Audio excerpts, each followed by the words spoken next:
हजारों साल पुरानी सभ्यताएं, एक ही रहस्य। आकाश से आए वे कौन थे? नाम बदलते रहे, कहानियां बदली, लेकिन सच कभी नहीं बदला। क्या हमें जानबूझकर अंधेरे में रखा गया? क्या असली रहस्य तारों में नहीं बल्कि हमारे भूले हुए इतिहास में छुपा है? जब लोग एलियंस की बात करते हैं, एक तस्वीर बार बार सामने आती है।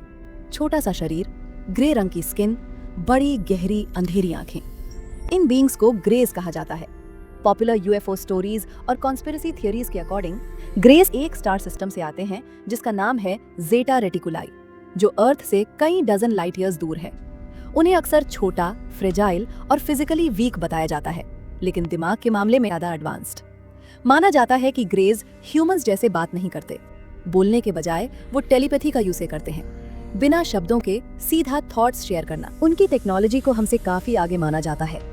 बिल्कुल silent spacecraft, anti gravity movement और ऐसे टूल्स जो ह्यूमन स्टैंडर्ड्स के हिसाब से लगभग नामुमकिन लगते हैं। ग्रेस का नाम सबसे ज्यादा एलियन अबडक्शन स्टोरी से जोड़ा जाता है। लोग बताते हैं कि वो अचानक जाग जाते हैं, मूव नहीं कर पाते, अपने आसपास फिगर्स देखते हैं और बाद में उन्हें लगता है जैसे टाइम ही गायब हो गया हो, या फिर ऐसी अजीब यादें जो वो पूरी तरह समझ नहीं पाते। कुछ लोग मानते हैं कि इन एनकाउंटर्स के पीछे एक्सपेरिमेंट्स या जेनेटिक रिसर्च होती है। एक पॉपुलर थियरी ये भी कहती है कि ग्रेज ह्यूमंस का स्टडी इसलिए कर रहे हैं क्योंकि उनकी अपनी स्पीशीज खत्म हो रही है, शायद जेनेटिक प्रॉब्लम्स की वजह से। दूसरे लोग सोचते हैं कि वो सिर्फ ऑब्जर्वर्स हैं, हमें वैसे ही देख रहे हैं जैसे साइंटिस्ट्स वाइल्ड लाइफ को देखते हैं, बिना किसी इमोशन या अटैचमेंट के। ग्रेस का मिस्ट्री खत्म होने का नाम ही नहीं लेता। जब बात अर्थ पर पावर और कंट्रोल की तरफ मुड़ती है तो एक नाम बार बार सामने आता है, रेप्टिलियंस। ग्रेस से बिल्कुल अलग रेप्टिलियंस को लंबा, ह्यूमनॉइड और रेप्टाइल जैसा बताया जाता है। स्केली स्किन, स्लिट जैसी आंखें, तीखी शार्प फेशियल फीचर्स। माना जाता है कि वो विजिटर्स बनकर नहीं आते बल्कि हमारे बीच ही रहते हैं, बिल्कुल प्लेन साइट में छुपे हुए। कॉन्स्पिरेसी थियरीज कहती हैं कि रेप्टिलियंस शेप शिफ्ट कर सकते हैं, यानी ह्यूमन जैसे दिखना, जबकि असल में उनका रेप्टिलियन फॉर्म छुपा होता है। कुछ लोग मानते हैं कि इसी एबिलिटी की वजह से वो सोसाइटी में इजीली घुल मिल जाते हैं और धीरे धीरे पावर के पोजीशंस तक पहुंच जाते हैं। पॉलिटिक्स, मीडिया, कॉर्पोरेशंस, यहाँ तक कि रॉयल ब्लड लाइन्स तक कि रेप्टिलियंस पावर, कंट्रोल या इमोशनल एनर्जी पर थ्राइव करते हैं और ह्यूमैनिटी को चुपचाप गाइड किया जा रहा है, या शायद मैनिपुलेट, बिना हमें कभी एहसास हुए। कुछ कहानियां उनका ओरिजिन दूर के स्टार सिस्टम्स में बताती हैं, कुछ अंडरग्राउंड बेसिस की बात करती हैं और कुछ लोग उन्हें एंशिएंट सिविलाइजेशन से जोड़ते हैं। यहाँ तक कि ड्रैगन्स और सर्पेंट गॉड्स के मिथ्स को भी इनसे कनेक्ट किया जाता है, जैसे ये लेजेंड्स हिस्ट्री के शुरुआती एनकाउंटर्स हो जो वक्त के साथ गलत समझे गए। और हाँ, सच ये है कि रेप्टिलियंस के एग्जिस्टेंस का भी कोई प्रूफ नहीं है, ना कोई वेरीफाइड रिकॉर्डिंग्स, ना कोई बायोलॉजिकल एविडेंस, सिर्फ कहानियाँ, कुछ पैटर्न्स जो लोग देखना चाहते हैं और कुछ सवाल जो कभी पूरी तरह गायब नहीं होते। फिर भी रेप्टिलियंस का आइडिया जिंदा है क्योंकि ये एक गहरे डर को छूता है। ये डर कि जो लोग कंट्रोल में हैं शायद वो वैसे नहीं है जैसे दिखते हैं, कि असली खतरा शायद स्टार्स से नहीं आता बल्कि हमारी अपनी दुनिया के सायों से आता है। चाहे वो एलियंस हो, करप्शन के सिंबल्स हो या मॉडर्न माइथोलॉजी, रेप्टिलियंस आज भी कॉन्स्पिरेसी कल्चर के सबसे ज्यादा कंट्रोवर्शियल आइडियाज में से एक बने हुए हैं। ग्रेज और रेप्टिलियंस के बाद एक और टाइप है जो कुछ अलग ही फील होता है। कुछ थियरीज एलियंस को थ्रेट की तरह नहीं बल्कि ऐसे बीइंग्स के रूप में डिस्क्राइब करती हैं जो देखने में जान पहचान जैसे लगते हैं, ऑलमोस्ट ह्यूमन। इन्हें अक्सर नॉर्डिक्स या प्लेडियंस कहा जाता है। कॉन्स्पिरेसी थियरीज के अकॉर्डिंग नॉर्डिक्स को लंबा, एथलेटिक बताया जाता है, पेल स्किन, लाइट है और लाइट कलर्ड आंखें। एक नजर में वो बिल्कुल ह्यूमन लग सकते हैं, भीड़ में आसानी से घुल मिल जाते हैं बिना किसी को नोटिस हुए। बिलीवर्स का कहना है कि वो प्लियाडीज स्टार क्लस्टर से आते हैं और इन कहानियों में बताए गए दूसरे बीइंग से अलग उन्हें इमोशनल, कंपैशनेट और ह्यूमैनिटी के फ्यूचर को लेकर जेन्युइनली कंसर्न माना जाता है। कुछ अकाउंट्स ये भी सजेस्ट करते हैं कि नॉर्डिक्स सदियों से अर्थ विजिट कर रहे हैं, चुपचाप, धीरे धीरे ह्यूमन डेवलपमेंट को इन्फ्लुएंस करते हुए। प्राचीन युग में शायद वो गॉड्स, एंजल्स या स्काई से आए हुए बीइंग्स के रूप में दिखाई दिए हों, ऐसे फिगर्स जिन्हें अर्ली सिविलाइजेशंस पूरी तरह समझ नहीं पाई। इन थियोरीज में नॉर्डिक्स फियर या कंट्रोल के थ्रू रूल नहीं करते बल्कि उन्हें वॉचर्स और गाइड्स के रूप में दिखाया जाता है, जो ह्यूमैनिटी को वॉर, एनवायरमेंटल कोलैप्स और हमारे खुद के एक्शंस के कॉन्सिक्वेंसेस के बारे में वार्न करते हैं। जो लोग कॉन्टैक्ट का क्लेम करते हैं अक्सर एक ही बात कहते हैं, मैसेज हमेशा बैलेंस का होता है। टेक्नोलॉजी और नेचर के बीच बैलेंस, प्रोग्रेस और रिस्पॉन्सिबिलिटी के बीच बैलेंस। बाकी कहानियों की तरह इनके एग्जिस्टेंस का भी कोई प्रूफ नहीं है, ना कोई कंफर्म्ड एनकाउंटर्स, ना कोई फिजिकल एविडेंस। फिर भी नॉर्डिक्स का आइडिया लोगों के दिल में जिंदा रहता है, क्योंकि वो होप को रिप्रेजेंट करते हैं।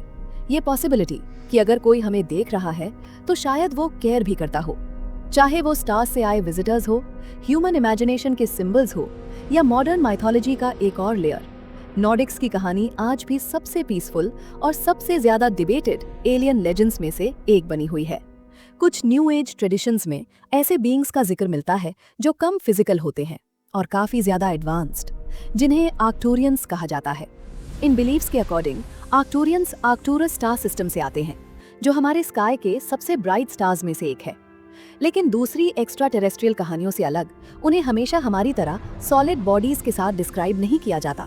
इसके बजाय आर्क्टूरियंस को अक्सर हायर डायमेंशनल एंटिटीज के रूप में दिखाया जाता है, एनर्जी या लाइट के बीइंग्स जो स्पेस और टाइम की हमारी नॉर्मल अंडरस्टैंडिंग से परे एग्जिस्ट करते हैं। जो लोग कॉन्टैक्ट का क्लेम करते हैं, उनका कहना है कि आर्क्टूरियंस ना तो शिप्स में आते हैं, ना ही बेडरूम्स में अपीयर होते हैं। उनसे कम्युनिकेशन थॉट्स, इंट्यूशन और डीप स्टेट्स ऑफ कॉन्शियसनेस के थ्रू होता है।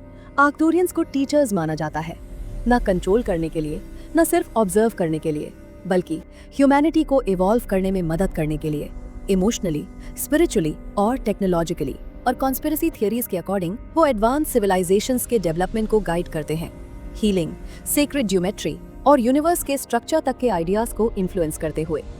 बाकी सारी कहानियों की तरह आर्क्टूरियंस के एग्जिस्टेंस का भी कोई साइंटिफिक एविडेंस नहीं है, ना कोई फिजिकल प्रूफ, ना कोई कंफर्म्ड एनकाउंटर्स। फिर भी ये आइडिया लोगों के साथ रेजोनेट करता रहता है, क्योंकि ये कुछ अलग सजेस्ट करता है कि यूनिवर्स में इंटेलिजेंस हमेशा हमारी तरह दिखनी जरूरी नहीं, या फिर ऐसी फॉर्म में हो जिसे हम छू भी सके। चाहे आर्क्टूरियंस किसी और स्टार सिस्टम से आए बीइंग्स हो, ह्यूमन स्पिरिचुअल ग्रोथ के सिंबल्स हो, या मॉडर्न माइथोलॉजी का एक और लेयर, आर्क्टूरियंस कॉस्मिक बिलीफ के सायों से उभरने वाले सबसे ज्यादा मिस्टीरियस आइडियाज में से एक बने हुए हैं। दूर की गैलेक्सीज और साइलेंट वॉचर्स की कहानियों के बाद कुछ थियरीज एक अनएक्सपेक्टेड मोड ले लेती है।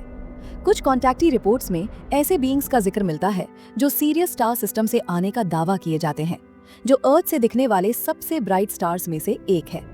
इन्हें अक्सर सीरियंस कहा जाता है। इन अकाउंट्स के अकॉर्डिंग सीरियंस को एक्वाटिक या सेमी एक्वाटिक बीइंग्स के रूप में डिस्क्राइब किया जाता है, ऐसे एनवायरमेंट्स के लिए एडेप्टेड जो हमारी दुनिया से बिल्कुल अलग है। कुछ लोग कहते हैं उनका शरीर स्मूथ और स्ट्रीमलाइंड होता है और उनकी स्किन रोशनी को रिफ्लेक्ट करती है, बिल्कुल शांत समुंदर की सरफेस की तरह। दूसरे लोग बड़ी एक्सप्रेसिव आंखों का जिक्र करते हैं, जो लिक्विड वर्ल्ड्स के नीचे जीने से शेप हुई होती है। इन कहानियों में सीरियंस को कॉन्करर्स या मैनिपुलेटर्स के रूप में नहीं दिखाया जाता, बल्कि उन्हें अक्सर बैलेंस, हार्मनी और डीप इंटेलिजेंस से जोड़ा जाता है। और यहीं से एक और पुरानी कॉन्स्पिरेसी इस तस्वीर में एंटर करती है। दशकों से सेलर्स, सबमैरिनर्स और रेडार ऑपरेटर्स ये क्लेम करते आए हैं कि उन्होंने ऐसे अनआइडेंटिफाइड ऑब्जेक्ट्स देखे हैं जो बेहद तेज स्पीड से समुंदर में घुस जाते हैं बिना स्लो हुए। ऐसे ऑब्जेक्ट्स जो ना क्रैश करते हैं, ना डूबते हैं, बल्कि लहरों के नीचे इस तरह गायब हो जाते हैं जैसे पानी उनके लिए कोई रेजिस्टेंस ही ना हो। इन साइटिंग्स को अक्सर यूएसओज कहा जाता है, अनआइडेंटिफाइड सबमर्ज्ड ऑब्जेक्ट्स। कुछ थियरिस्ट्स मानते हैं कि ये अंडर वाटर क्राफ्ट सीरियन से कनेक्टेड हो सकते हैं और शायद वो अर्थ के ओशंस को हिडन पाथवेज या ऑब्जर्वेशन जोन्स की तरह यूज करते हैं। बिलीवर्स का कहना है कि सीरियंस को पानी की बहुत गहरी समझ है, सिर्फ एक रिसोर्स के रूप में नहीं, बल्कि मेमोरी, एनर्जी और लाइफ के कैरियर के रूप में। इस थियरी में ओशंस बैरियर्स नहीं होते, बल्कि गेटवेज होते हैं। रिपोर्टेड कॉन्टैक्ट एक्सपीरियंसेस में कम्युनिकेशन को वर्बल से ज्यादा इमोशनल बताया जाता है, और बाकी हर कहानी की तरह इन क्लेम्स को कंफर्म करने के लिए कोई साइंटिफिक एविडेंस नहीं है, ना कोई वेरीफाइड एनकाउंटर्स, ना कोई फिजिकल प्रूफ। फिर भी ये आइडिया लोगों के साथ रेजोनेट करता रहता है, शायद इसलिए क्योंकि अर्थ पर लाइफ की शुरुआत पानी से हुई थी, और ये सोच कि कुछ और भी लहरों के नीचे से हमें देख रहा हो, एक साथ अनसेटलिंग भी लगती है और अजीब सी शांति भी देती है। चाहे सीरियंस दूर के स्टार सिस्टम से आए विजिटर्स हो, छुपे हुए ओशन रेल्म्स के इनहैबिटेंट्स हो, या फिर अननोन के लिए इंसानी फैसिनेशन का रिफ्लेक्शन, सीरियंस की कहानी यूनिवर्स की खामोश गहराइयों से उभरने वाली सबसे ट्रैंक्विल और सबसे मिस्टीरियस लेजेंड्स में से एक बनी हुई है। दूर के स्टार्स से आए विजिटर्स की कहानियों से बहुत पहले एक और थियरी है जो फ्यूचर की तरफ नहीं, बल्कि गहरे पास्ट की तरफ देखती है। एंशिएंट एस्ट्रोनॉट कॉन्स्पिरेसीज में ऐसे बीइंग्स का जिक्र मिलता है जो अर्ली ह्यूमंस के बीच पावरफुल, एडवांस्ड और कई नामों से याद किए गए। इन्हें अक्सर अनुनाकी कहा जाता है। ये नाम खुद एंशिएंट सुमेरियन टेक्स्ट से आता है, जो हजारों साल पुराने हैं और ह्यूमन सिविलाइजेशन के सबसे पहले लिखित रिकॉर्ड्स माने जाते हैं। इन राइटिंग्स के अकॉर्डिंग अनुनाकी को ऐसे गॉड्स के रूप में डिस्क्राइब किया गया है जो आसमान से अर्थ पर उतरे और रिकॉर्डेड हिस्ट्री के बिल्कुल शुरू में ह्यूमैनिटी की डेस्टिनी को शेप किया। ऐसे विजिटर्स जिनके पास अर्ली ह्यूमंस की समझ से काफी ज्यादा नॉलेज थी। इन थ्योरीज में अनुनाकी पर यह विश्वास किया जाता है कि उन्होंने अर्ली ह्यूमंस को जेनेटिक्स, टेक्नोलॉजी और सोशल स्ट्रक्चर के थ्रू इन्फ्लुएंस किया, जैसे सिविलाइजेशन एक ही रात में एक्सेलरेट हो गई हो। सपोर्टर्स आज भी उन एंशिएंट स्ट्रक्चर्स की तरफ इशारा करते हैं जो अब तक एक्सप्लेनेशन को चैलेंज करते हैं।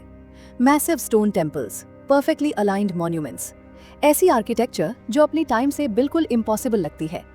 वो एंशिएंट आर्टवर्क का भी जिक्र करते हैं, कार्विंग्स और रिलीफ्स जिसमें फिगर्स स्काई से उतरते हुए दिखते हैं, और ऐसी चीजें पहने होते हैं जो अजीब तरीके से एडवांस्ड सूट्स या हेलमेट्स जैसे लगते हैं।